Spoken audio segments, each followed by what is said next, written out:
Olá, advogados visionários, tudo bem com vocês? Bem-vindos ao podcast Doutor Falcão. Hoje será o nosso 6º episódio e vamos falar sobre a importância da política de honorários para os advogados. E aí, doutor, tudo bem contigo? Tudo bem, pessoal? Como estamos? Estamos de volta aqui no nosso podcast, mais um capítulo importante aí da nossa história. E hoje o tema é caixa, é din-din, é dinheiro, é como conseguir desenvolver uma política de honorários que seja coerente, que seja leal e seja, sobretudo, ética. Há muita discussão, muita controvérsia sobre esse tema, alguns problemas inerentes a esse tema, tipo honorários exorbitantes, práticas antiéticas, desleais, inclusive práticas ilegais que são adotadas por alguns profissionais. Mas a gente vai focar aqui no que é certo, no que é bom, né? Então, realçar as melhores práticas e as melhores políticas, porque com certeza talvez esse é o principal fator para a perpetuação no mercado. Se você tem uma política de honorários que não seja adequada, ainda que você permaneça no mercado por um certo tempo, mas geralmente podem surgir surpresas desagradáveis e até exclusão do mercado por causa dessas práticas. Sim, doutor, na sua opinião, quais são os principais pilares para que um advogado defina corretamente sua política de honorários? Sobretudo conteúdo ético, né? Os pilares têm natureza ética. E a prática da advocacia se baseia nesses pilares éticos: segurança, lealdade, sinceridade, sobretudo uma postura de parceria com o cliente. O cliente é o seu principal parceiro, ele é o fim da sua prestação de serviço. A sua prestação de serviço como advogado existe para resolver o problema do cliente. Ninguém procura advogado se está tudo bem. Se procura advogado, você tem um problema. E já é como eu sempre digo aos meus pupilos, as pessoas que treinam comigo, que estudam comigo, que têm mentorado comigo, tem algum tipo de relação, meus estagiários. Hoje mesmo eu estava falando isso no escritório. Na verdade, as pessoas que buscam advogado, elas não têm um problema, elas têm dois problemas. Elas têm o problema imediato, que é aquele problema que dá origem à prestação de serviço, que é algum conflito que ela vive, alguma demanda, um problema técnico, jurídico que o advogado tem que desenrolar. Alguém bateu no carro da pessoa, brigou com a mulher que quer separar, como é que fica a guarda? Foi demitido, não recebeu o dinheiro, o fisco tributou além do que devia, etc. Então, essa situação jurídica, o cidadão busca o advogado para resolver isso. Porém, não tem só isso para resolver. Todas as pessoas que têm problema jurídico têm, que é o problema imediato, é o que aparece logo na frente. Por trás tem um outro problema, que é o problema emocional. A pessoa fica abalada, fica com raiva, fica desiludida, fica angustiada, fica preocupada, não dorme, fica estressada por conta do problema jurídico. Então, tudo isso é um conjunto de coisas. E, em troca dessa solução, há a contraprestação do pagamento do advogado. Então, veja, é muito diferente, é um pagamento doloroso, vamos colocar assim. Eu sempre digo isso. Pagar honorários é doloroso. Por quê? Porque é uma compra para resolver um problema. Não é uma compra para satisfazer um prazer, um desejo. Ninguém vai para o advogado porque eu gosto daquele advogado, eu vou lá e vou dar o dinheiro para ele. Não, é diferente. Quando você vai, por exemplo, no shopping. Se você vai no shopping, você vai fazer uma compra baseada no seu desejo. Ou então no seu sonho. É uma coisa que você sonha. Eu sonho ter uma máquina Nikon. Custa R$20.000 uma máquina de iniciante Nikon. Aí eu trabalho, arrumo dinheiro e vou lá e compro a máquina. Para mim aquilo é um momento de prazer. É um momento de satisfação. Eu vou comprar uma roupa, eu gosto de roupa, eu gosto de andar alinhada. Aí eu vou comprar uma roupa para mim. Também é. Eu vou buscar uma diversão. Eu vou a um restaurante de luxo, ou tomar um vinho, que eu não tomo mais, graças a Deus. Mas as pessoas que gostam, o cara paga com satisfação. Agora, quando você vai pagar para resolver um problema doloroso, não gera prazer isso, né? Nem gera satisfação.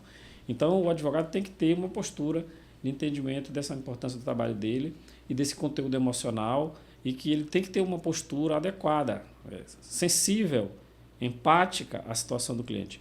E é muito importante essa posição dele, porque é o fio condutor para a permanência no mercado. Se você não vislumbra aí, não tem esses sentimentos, essa lealdade, essa postura ética baseada nos princípios, da solidariedade, inclusive, com relação ao cliente, muitas vezes o cliente é submetido, eu já vi honorários de 50%.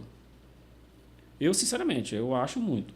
Você pagar 50% de honorário, você dá metade do seu benefício para o advogado, mesmo que seja um cidadão com nome na praça, mercado, não sei o quê, eu acho desproporcional, desleal, né? Na minha época, quando eu advogava forte, mesmo no começo da minha carreira, o teto máximo era 20% que a gente cobrava. E hoje é 30%, e tem advogado que cobra 40%, 50%. Não sei até que ponto isso é ético. E, bom, mas cada qual sabe onde o sapato aperta. Meu papel aqui é dar uma orientação estratégica. Eu acho que não é estratégico você cobrar um valor exorbitante de honorários. Entendeu? Porque você vai se queimar no mercado e uma hora você vai ser expulso do mercado. Não é assim que você se mantém. Você se mantém com uma postura de mercado, uma postura que eu chamo, assim, resumidamente, uso uma palavra, um eufemismo, um simbólico, uma postura elegante. Sempre que você use uma postura elegante, dá certo. Em qualquer ambiente, se você chegar e tiver uma postura elegante, dá certo. Agora, se você é truculento, não dá certo. Então, assim, os conselhos iniciais e o debate que eu travo, respondendo essa pergunta, é esse. Sim. Na outra ponta temos outro problema também, os advogados que cobram abaixo da tabela da OAB. Não sei se por desconhecimento, ou por desespero, ou por mero oportunismo também. Tentar praticar uma advocacia desleal. Né, qual a sua opinião sobre isso? É desespero? É deslealdade? Eu bato na mesma tecla, é deselegante. Uhum. Então, o cidadão que usa esse artifício de cobrar abaixo da tabela. A tabela da OAB, na realidade, ela é apenas um parâmetro, ela não é impositiva. Ela é um termômetro do mercado. É um teto. Não digo nem um teto, porque você pode cobrar mais. Sim. Mas é um parâmetro, um dos parâmetros. Digo um teto mínimo. Um teto mínimo, sim. É um piso, na realidade. Né? Vamos usar, talvez seja até o piso. Se a pessoa cobra baixo, eu vejo duas coisas nessa postura. Primeiro, uma espécie de comoditização do próprio serviço. Você vira uma commodity, você está disputando por preço. Você quer disputar o seu mercado, o seu espaço no mercado, utilizando o critério do preço, que é próprio do que ocorre com as commodities. O que são commodities? São serviços ou produtos que são indiferentes. Não tem diferença de qualidade significativa, por exemplo. Vou dar um exemplo claro. Você vai no supermercado, você vai comprar arroz. Qual é o critério que você vai utilizar? Que tenha um mínimo de qualidade, não seja um arroz quebrado, com os perdão da palavra maranhense, esculhambado. Né? Então, se você encaixar assim, 6 tipos de arroz, todos assim mais ou menos com o mesmo padrão de qualidade, você vai comprar qual? O que tem uma marca ou o que está mais barato, na promoção? Você vai comprar o da promoção. Né? Por quê? Porque é uma commodity, não tem diferença. Gasolina, eu só vou nesse posto porque a gasolina é melhor do que esse. Não existe isso. Se você passar e olhar, tem um posto, a gasolina é commodity. Não tem diferenciação de valor. Então, quando você vai atrás do preço, você está se nivelando por baixo, você está virando uma commodity, em que o próprio cliente vai te preferir porque você cobrou mais barato do que o outro, não porque você entregou valor. Entendeu? Então, eu acho um tiro no pé. O caminho é inverso. Depois eu vou entrar nesse assunto. Sim, esses dias eu estava vendo um rapaz no YouTube falando, creio que ele deva ser um jovem advogado, que ele estava falando que o curso de direito hoje virou uma commodity, porque já tem mais de 1 milhão de advogados, são muitos advogados para uma pequena quantidade de pessoas. Um advogado para cada 160, se eu não me engano, percentualmente. Essa tese é antiga. Eu sempre tenho falado disso, que o mercado está saturado. O mercado está saturado para quem não sabe se posicionar. Entendeu? Eu não vejo o mercado saturado. Porque essa conta não é matemática. Não é uma soma numérica de uma pessoa para...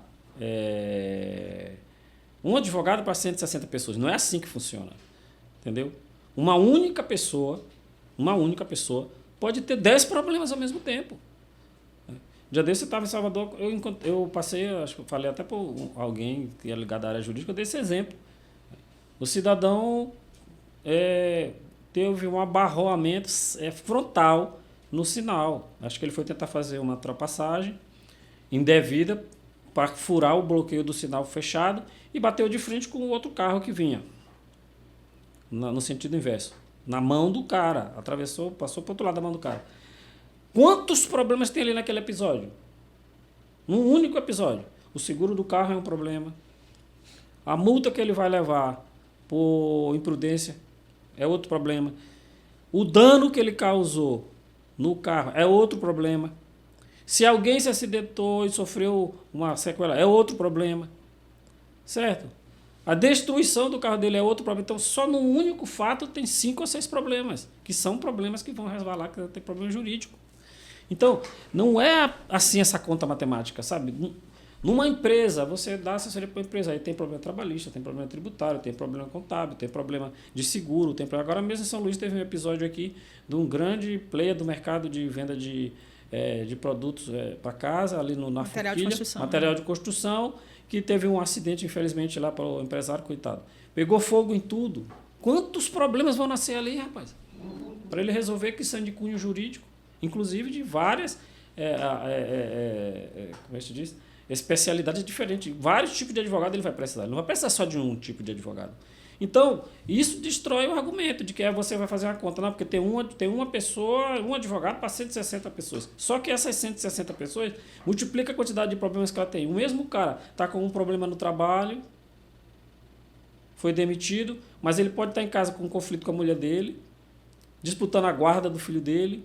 Ele pode estar em casa com um problema, o vizinho que quebrou alguma coisa da casa dele. Estou dando hipóteses só para mostrar que uma única pessoa pode ter N problemas. Então, quando você faz a coisa assim de biunívoca, 1 para 1, um advogado para cada 160 brasileiros, não quer dizer nada. Isso aí é um raciocínio falacioso e até pueril, infantil. Entendeu? Essa é a questão. Então, assim, porque os honorários estão aviltados porque tem advogado de mais e gente de menos. Depende da postura do advogado. Certo? Depende da postura do advogado.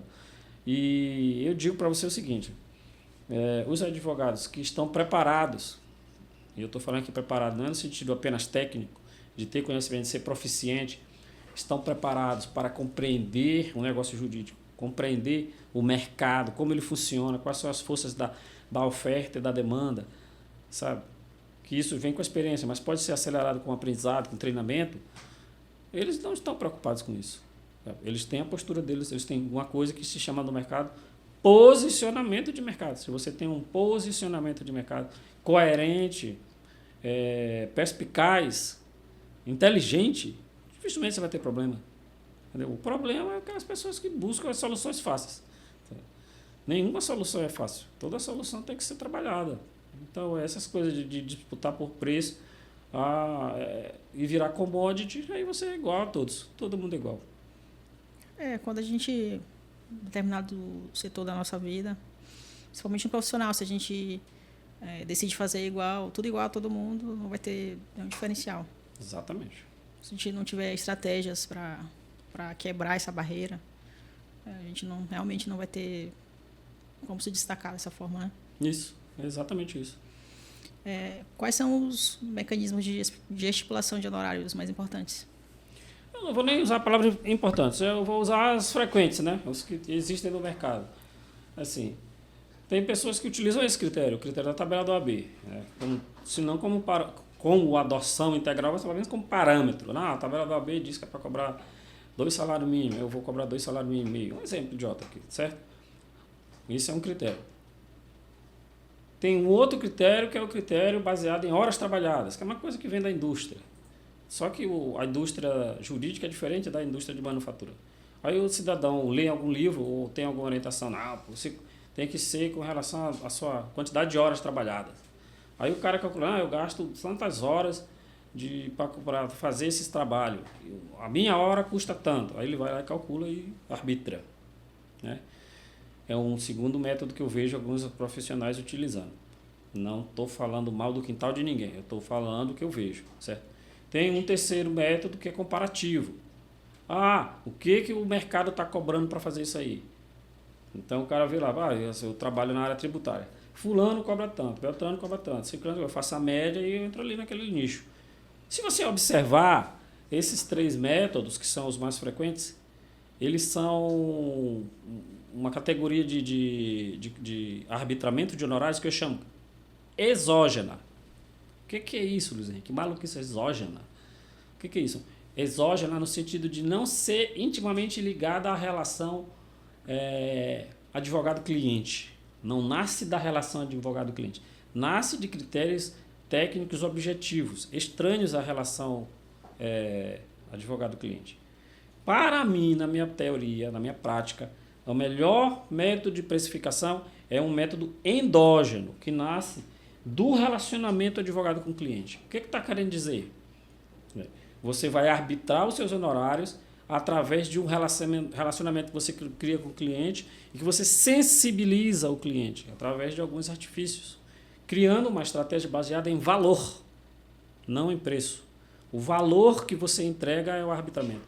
Se o cliente percebe esse valor, você consegue transmitir, por isso que é endógeno, depende da relação, você tem que transmitir para o cliente esse conceito de valor. Se você transfere para o cliente essa percepção de valor, ele vai concordar com seus honorários. Sim. Ele vai concordar. O que baseia essa percepção de valor? De onde é que vem? Quais são os vetores que geram a percepção de valor? Primeiro, a importância do trabalho, né? Sentidos como, por exemplo, urgência. Então, a pessoa está, às vezes, com uma certa urgência, que ela não pode deixar para amanhã, você tem que resolver hoje. Isso acontece muito na esfera criminal. O filho do cidadão está preso. Cada dia que passa, aumenta a urgência, o cara preso lá. O cara quer tirar o filho dele de lá, por quê? Porque ele está exposto ali a uma série de vicissitudes, está dentro de um ambiente ruim, sofrendo influências ou ameaça de um preso lá dentro, você tem urgência, então você dá valor. Né? Você dá valor, certo? Então, urgência é um dos critérios que gera a importância do trabalho. Né? A presteza também é outro, que são coisas que estão relacionadas à postura do advogado. A presteza, quando o cidadão tem aquela prontidão para resolver as coisas. O cidadão é procurado, não, vem aqui semana que vem que eu vou falar contigo. Já é isso. Não, eu não tenho a data na minha agenda. A agenda que eu tenho é só daqui a 3 semanas. Tem de advogado. E eu já contratei advogado para me defender em algumas situações, porque eu não sou dono da verdade. Existem especialidades que eu não conheço, não domino, e eu tenho algum problema naquela área, eu vou contratar um advogado. Na hora de contratar é uma beleza, mas na hora de tu conseguir falar com ele, ele não atende telefone, ele não quer falar contigo, ele não tem presteza, ele está ocupado, só pode falar semana que vem, tu tem que ligar para o atendimento, não consegue falar com ele, entendeu? Então, são situações, né? Então, que não gera, assim, o inverso gera uma desimportância. Então, não tem valor. Né? Presteza é uma coisa. Um outro critério, o segundo critério que eu vejo que gera valor é a proficiência. O que é a proficiência? É quando você demonstra para o seu cliente a sua autoridade na conversa. Por isso que eu digo que é endógeno, depende da conversa com o cliente. Se o cliente chegar e conversar com você e você explicar para ele a situação dele, sem usar o juridiquês, usando uma linguagem português normal, do dia a dia, coloquial, mas apontando os problemas, as dificuldades, sendo verdadeiro. Olha, rapaz, isso aqui vai dar trabalho por quê? Porque o tribunal está julgando contra isso aí, tem uma parte do tribunal que julga contra, outra parte que julga a favor, a gente vai desenvolver o argumento, eu conheço essa matéria, conheço assim, isso aqui, assim, explica a complexidade técnica para ele entender no português do dia a dia. Entendeu? Ele diz, pô, esse cara entende desse negócio aí, rapaz, esse cara entende, eu confio nele, você adquire a confiança. O argumento da autoridade é muito importante, porque ele planta a semente da confiança. Aí o cara começa a confiar em você. Ele diz, não, eu não quero trocar esse advogado. Esse cara sabe fazer esse serviço, por que eu vou trocar ele? É ele que é meu advogado. Entendeu? Então, a proficiência é isso. É você ter autoridade, ao mesmo tempo zelo com o cliente, você tratar bem a pessoa, você não ser aquela autoridade que fica no pedestal. Ah, não, eu sou inatingível. Não, você é do dia a dia.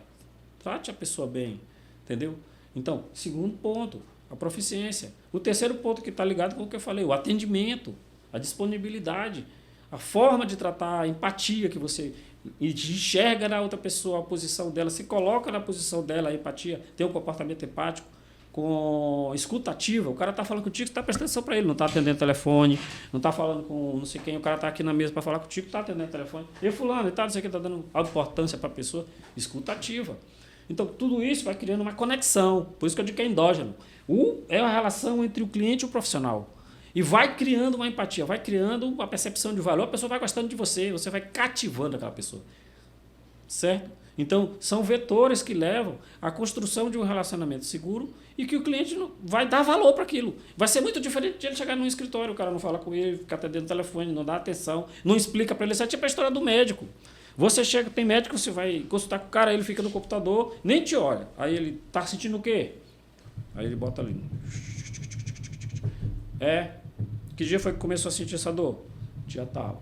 Ah, tá bom. Só um minuto.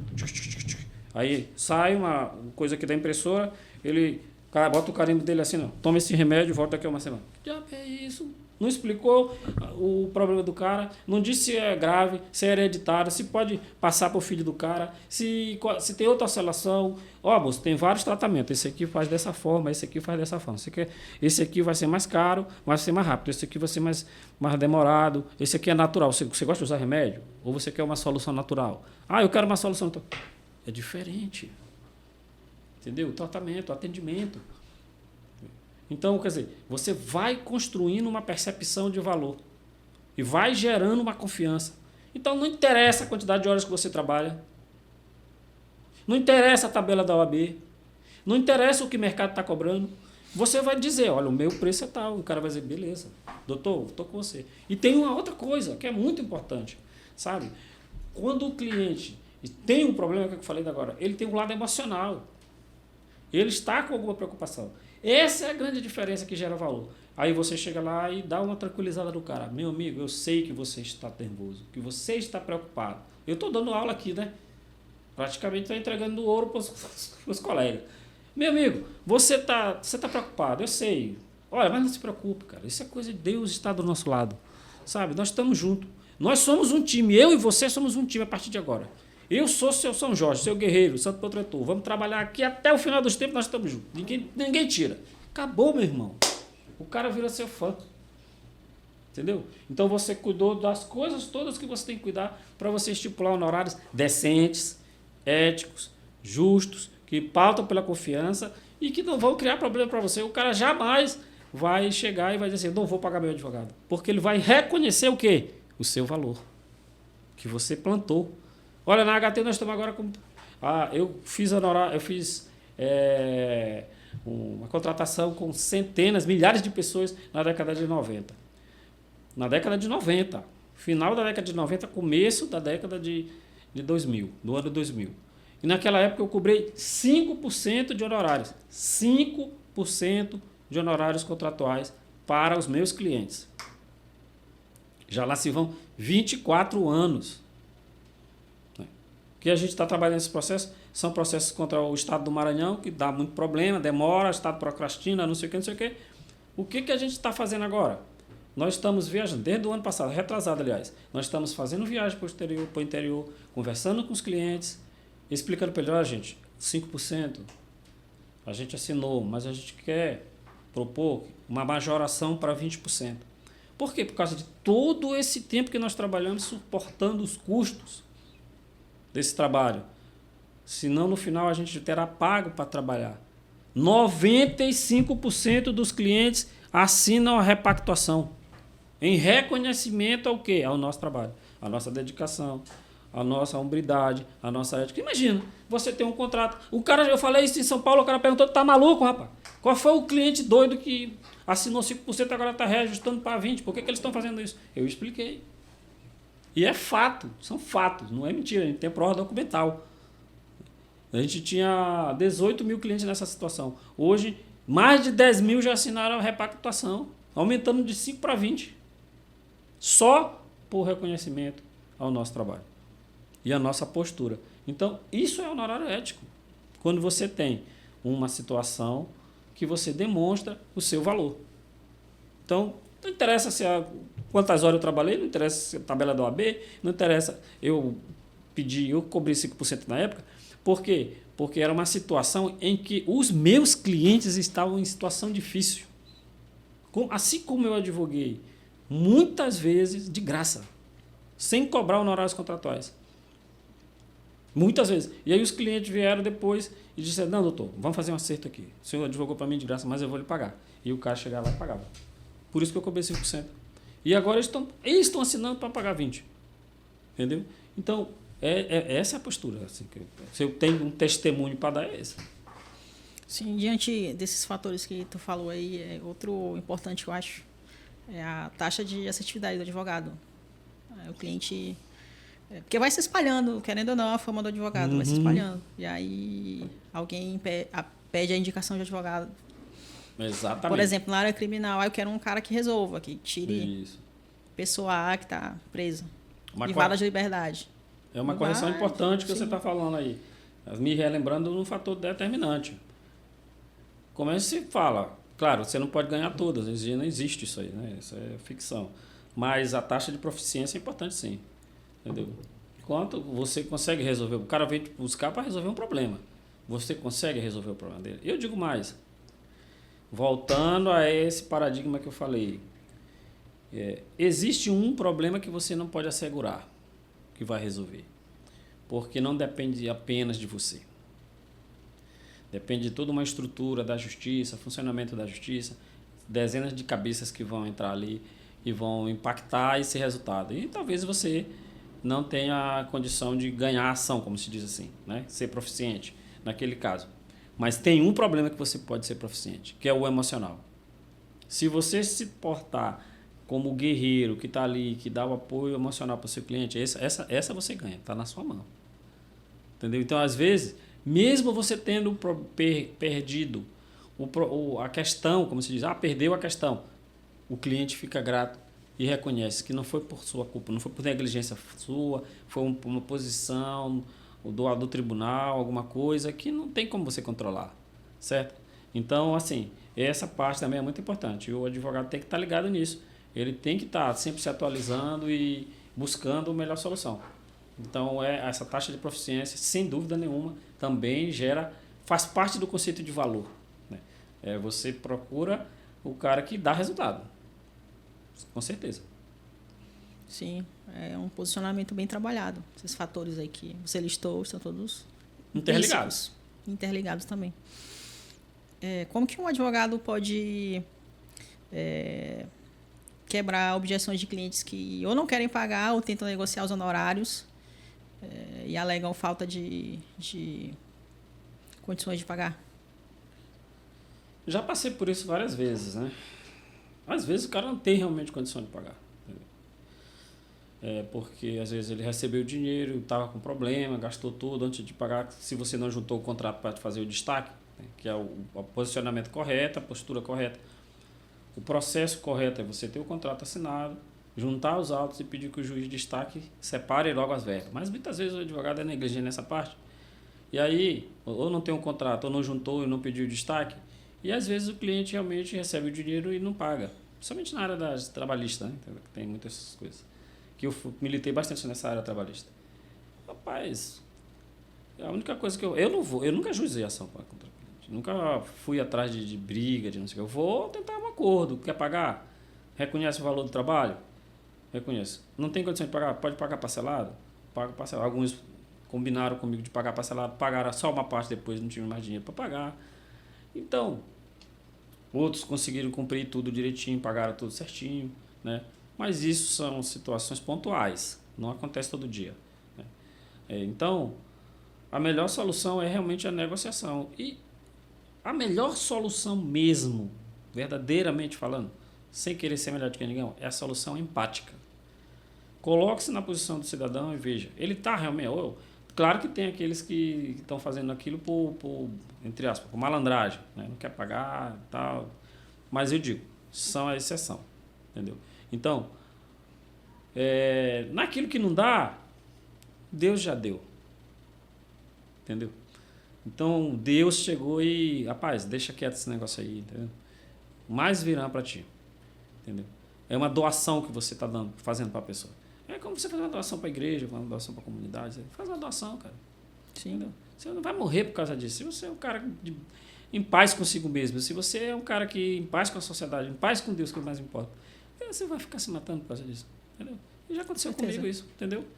E aí eu simplesmente relevei. É dano que você recebe, né? Então, eu não vejo assim essa vou ficar inimigo do cara, eu vou mandar não sei o que, entrar com ação, nada disso. Quais são as estratégias que tu indica para os advogados que estão começando a carreira e que estão construindo a base de clientes deles? As estratégias Estratégia de precificação, perdão. de precificação? É isso. Eu continuo batendo naquela tecla. Aprenda a construir a noção de valor, sabe? É um treinamento isso aí, não é assim que vai cair do céu se você vai estar... Você vai percebendo isso, entendeu? Então, eu já estou dando uma dica que adianta bastante. Quando o cara tem a consciência do problema, ele já adota uma postura que ele busca aquele objetivo, né? Então, esqueça esse negócio de precificação por hora, por valor de mercado, por abaixo da tabela do AB, para tentar ganhar a concorrência virando commodity, não sei o que. Não, construa sua noção de valor. Porque essa reputação que você vai criar, ela vai lhe acompanhar pela vida. Se você construir uma reputação de que você compete pelo preço, meu irmão, depois para você desmontar isso aí vai ser difícil. Porque as pessoas vão enxergar com essa roupa, né? Aquele é o advogado que... O cara já vai chegar dizendo, ei, rapaz, fulano cobrou 5 mil, você faz por 3 mil para mim? Entendeu? Então aí fica difícil você sair dessa armadilha. No momento que você começa a criar o valor, usando aqueles vetores, aqueles argumentos que eu falei, construindo sua autoridade, entendeu? Sua lealdade, construindo uma proposta de valor, aí você vai ser reconhecido como um advogado realmente proficiente, né? Um advogado que atende bem, que dá atenção, que cuida do problema emocional da pessoa, que tem um conhecimento, que demonstra autoridade, que trata bem. Aí você começa a construir uma coisa de autoridade, entendeu? Eu tenho um médico aqui em São Luís, que é o Dr. Khalid, que é meu urologista. É uma pessoa referência para mim, entendeu? Quando você chega no consultório dele, ele está na porta, esperando, aí ele dá a mão, senta você, pergunta, como é que está sua mãe, seu pai? Está tudo bem com o seu José? O papai faleceu, né? Aí, dona Maria, tal, seu pai conversa. Pô, você torce, sabe que eu sou Fluminense. O Fluminense levou uma paulada ontem, hein, cara? Pô, que mal, eu tô do teu lado. Tá entendendo? Então, quer dizer, o cara, aí depois ele aí, tá tudo bem que você não tá? Veio aqui só me ver, não foi? Não, doutor, eu tô com um problema assim. Não, a gente resolve. Acabou, meu irmão. Eu vou trocar de médico quando? Entendeu? Que é uma coisa humana. Entendeu? Então, é isso. Eu acho que a estratégia... Pronto, resumindo uma palavra. A estratégia é ser humano. Entendeu? É isso. Mais humano, mais natural, menos robótico. Tem uma frase que se usa muito por aí, que o pessoal fala, seja interessante antes de ser interesseiro. Cabe muito bem a esse contexto aí. Isso, exatamente. Exatamente isso. Perfeita. E a última pergunta, como que uma política de honorários bem definida pode alavancar o escritório de advocacia? Pergunta interessante. Você tem que ter uma política mesmo, né? Então, sem dinheiro o escritório fecha, né? O negócio fecha. Então, não é que você vai ser mercenário, mas você tem que ter uma noção, você precisa criar uma carteira, eu chamo isso sempre disso, de carteira de ativos judiciais. O que são os ativos judiciais? São ativos geradores de renda para você. Pode ser ações que você tem, pode ser serviços que você tem, pode ser contratos que você tem. Durante muito tempo da minha carreira eu tive contratos fixos com clientes regulares. Eu passei 5 anos sendo advogado de uma empresa, passei 8 anos sendo advogado do Banco do Brasil, passei 6 anos sendo advogado do Banco Fiat, passei 15 ou 18 anos sendo advogado dos sindicatos professores, fui advogado de 10 sindicatos. Então, você pode construir um portfólio que gere para você. Você deve construir um portfólio. Deliberadamente construído, planejadamente construído, para gerar para você renda de curto, médio e longo prazo. Para não faltar o caixa durante o fio do tempo, desenrolar do tempo. Você tem caixa de curto prazo para resolver as coisas do dia a dia. Então, quando eu tinha contratos, todo mês eu recebia aquela parcela do contrato. Fulano pagava tal, pagava tal. Somava, dava tanto, pagava todas as despesas do escritório e sobrava alguma coisa para mim. Então não tinha problema eu não ficava preocupado. Eu não tenho dinheiro para pagar salário da secretária. Não tenho dinheiro para pagar a conta do não sei o que, a internet, nada disso. Por quê? Porque eu tinha um planejamento buscando isso aí, né? Também do longo prazo, né? Alguns perfis de clientes que você seleciona que geram renda para você de longo prazo. E que você... É como se fosse a sua aposentadoria. Então, você tem... Hoje eu vou fazer 60 anos. eu tenho ações minhas que estão gerando resultado e que eu não estou preocupado. Entendeu? Então, isso é construído. É uma política deliberada, oriunda do planejamento, que você vai construir um planejamento buscando montar esse quebra-cabeça. Claro que no começo você vai começar a fazer um legozinho ali, montar um lego, né? Colocar uma pedrinha aqui, outra ali, outra ali, outra ali. Mas como você está fazendo de maneira deliberada e planejada, em algum momento você vai alcançar aquele objetivo. Qual é o objetivo? Repito, a melhor estratégia é montar uma carteira de ativos judiciais que gerem renda de curto, médio e longo prazo para você. E mais perfeito ainda se você tiver uma geração de renda que venha de ativos judiciais, ou seja, que dependem de intervenção no judiciário, e ativos extrajudiciais, serviços que não estão ligados à prestação jurisdicional do Estado. Então, existem serviços que não dependem do Estado, do juiz, aí você, do judiciário, do juiz, do Ministério Público, de intervenção de nada. Você faz um serviço para um cliente seu de consultoria, de orientação, assessoria jurídica, que é uma coisa que é voltada para a necessidade do cliente, não necessariamente para resolver um conflito no judiciário. E aí isso gera uma renda para você permanente, entendeu? Então você vai atrás. Se você ficar parado, imobilizado, esperando, que eles chamam hoje em dia de marketing da esperança, e pegar o que aparecer, sem ter uma atividade e uma atitude proativa de você ir buscar o resultado, aí fica difícil. Então, o certo é você montar uma estratégia que leve você ao resultado que você está querendo. Qual é o resultado que eu sugiro? 2 etapas, repetindo. Que você tenha um fluxo de caixa de curto, médio e longo prazo e que você tenha um fluxo de caixa de várias origens, que não somente ações judiciais. Ações judiciais, consultoria, assessoria, orientação. Perfeito. Gostaria de agradecer mais uma vez, doutor. Hoje, de novo, você entregou ouro para a gente aí. Foi maravilhoso. Eu tento passar alguma coisa, né? Mas assim, eu não tenho, como é que se diz assim, postura para estar escondendo. Eu vim aqui participar e eu falo o que aconteceu com a minha vida e o que eu penso que é o mais adequado, sem sonegar nada, sem esconder nada. É realmente papo reto, como diz o jovem, né? Perfeito. Obrigada por nos acompanhar até aqui, Advogado Visionário. Não esqueça de dar o like, curtir o canal e compartilhar com seus amigos. E até o próximo episódio.